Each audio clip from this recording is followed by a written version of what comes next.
글로벌 반도체 시장에서 흥미로운 현상이 관찰되고 있습니다. 세계 2위 경제대국이 엄청난 자본을 투입해 반도체 산업을 키우고 있지만 정작 생산 라인을 좌우하는 핵심은 다른 나라의 화학 기업 몇 곳이 쥐고 있다는 사실이 드러나고 있습니다. 수백조 원의 투자로 건물을 짓고 장비를 들여놓았지만 정작 반도체를 만드는데 필수적인 특수 화학 물질 하나를 자체 생산하지 못해 산업 전체가 외부 공급에 의존하는 구조입니다. 오늘은 반도체 제조에 숨겨진 병목 현상과 이것이 만들어내는 국제 경제의 역학관계를 살펴보겠습니다.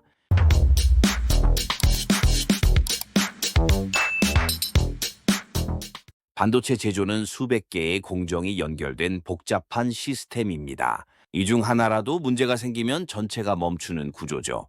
특히 리소그래피라 불리는 회로 패터닝 단계에서 사용되는 화학 소재가 핵심입니다. 실리콘 기판 위에 회로를 그리는 과정은 인쇄와 비슷합니다.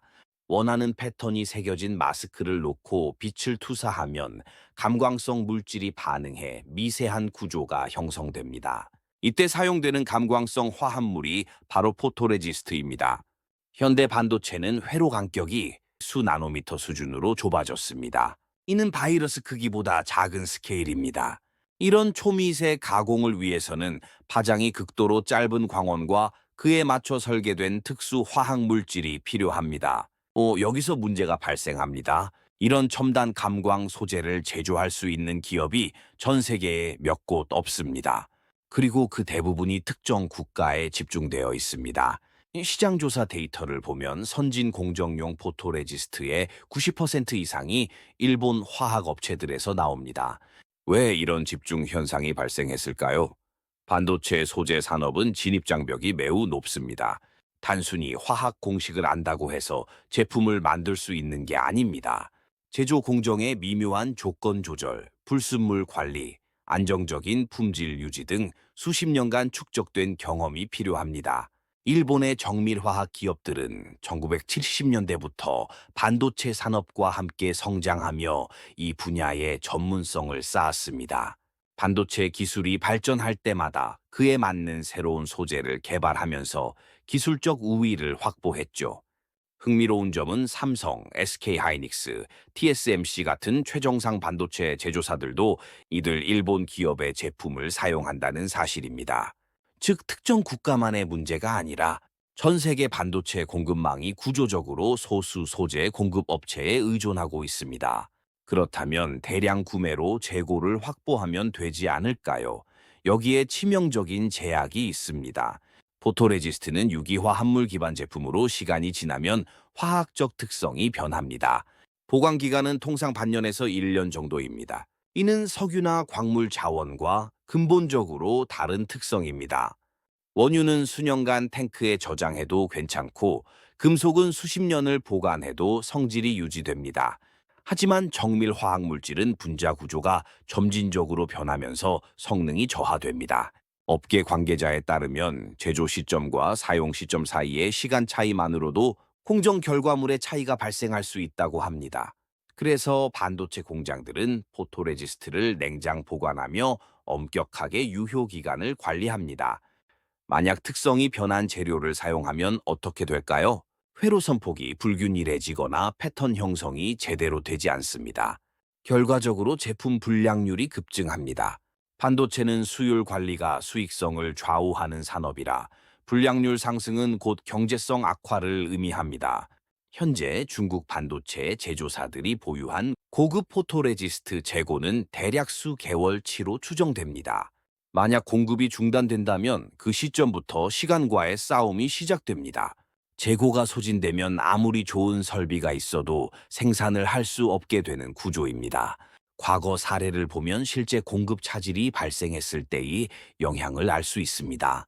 2021년 일본 화학 기업의 생산 이슈로 일시적 공급 감소가 있었는데 이것만으로도 일부 중국 반도체 제조사의 가동률이 크게 떨어졌습니다. 최근에는 더 명확한 신호들이 나타나고 있습니다. 일본 정부는 주요 포토레지스트 제조사를 공적 자금으로 인수했습니다. 민간 기업이 국가 관리 체제로 전환된 것입니다. 이는 해당 소재를 상업적 제품이 아닌 전략 자산으로 관리하겠다는 의지를 보여줍니다. 이런 움직임은 미국 주도의 첨단 기술 통제 체제와 연결됩니다. 미국은 선진 반도체 제조 장비의 대중국 수출을 제한하고 있고, 네덜란드도 극자외선 노광 장비 수출을 규제합니다. 여기에 일본까지 핵심 소재 공급을 조절할 수 있는 체제를 만든 것입니다. 결과적으로 장비, 소재, 기술이 동시에 통제되는 다층적 제약 구조가 형성되었습니다. 이는 2019년 한일 무역 분쟁 때와는 차원이 다른 상황입니다. 당시 한국은 일본의 소재 수출 규제를 받았지만 극복할 수 있었습니다. 국내 기업들의 기술력과 미국, 유럽 기업들의 협력이 있었기 때문입니다. 네덜란드 장비 업체는 계속 공급했고, 미국 화학 회사들도 대안을 제시했습니다. 그러나 현재 중국은 다른 상황에 놓여 있습니다. 주요 반도체 기술 보유국들이 모두 제한 정책을 펼치고 있어 대안을 찾기 어렵습니다. 자체 개발에는 통상 10년 이상 소요되지만 보유 재고는 몇 개월치에 불과한 시간적 격차가 존재합니다. 이런 제약 속에서 중국은 전략을 조정했습니다. 최첨단 공정 대신 성숙 공정 시장에 집중하기 시작한 것입니다. 가전제품, 자동차, 산업기기 등에 쓰이는 반도체는 최신 공정이 아니어도 충분히 제조할 수 있습니다. 이 영역은 기술 장벽이 상대적으로 낮고 중국이 현재 확보한 장비와 소재로도 생산 가능합니다. 중국 정부는 대규모 보조금을 투입해 이 시장에서의 점유율을 빠르게 확대하고 있습니다. 데이터를 보면 중국의 성숙 공정 반도체 생산 비중이 빠르게 증가하고 있습니다. 24년 기준 약 30% 수준이며 2027년에는 더 높아질 것으로 예상됩니다. 이는 해당 시장의 다른 참여자들에게 가격 압력으로 작용하고 있습니다. 한국은 이 구도에서 어떤 위치일까요? 한국 역시 일본 소재에 의존하지만 중국과는 다른 조건에 있습니다. 미국, 일본 등 기술 선진국들과 협력 관계를 유지하고 있어 공급 중단 위험은 상대적으로 낮습니다. 하지만 장기적으로는 핵심 기술의 자체 확보가 중요합니다. 국제 정세는 변할 수 있고 현재의 협력 관계가 영구적이라는 보장은 없기 때문입니다.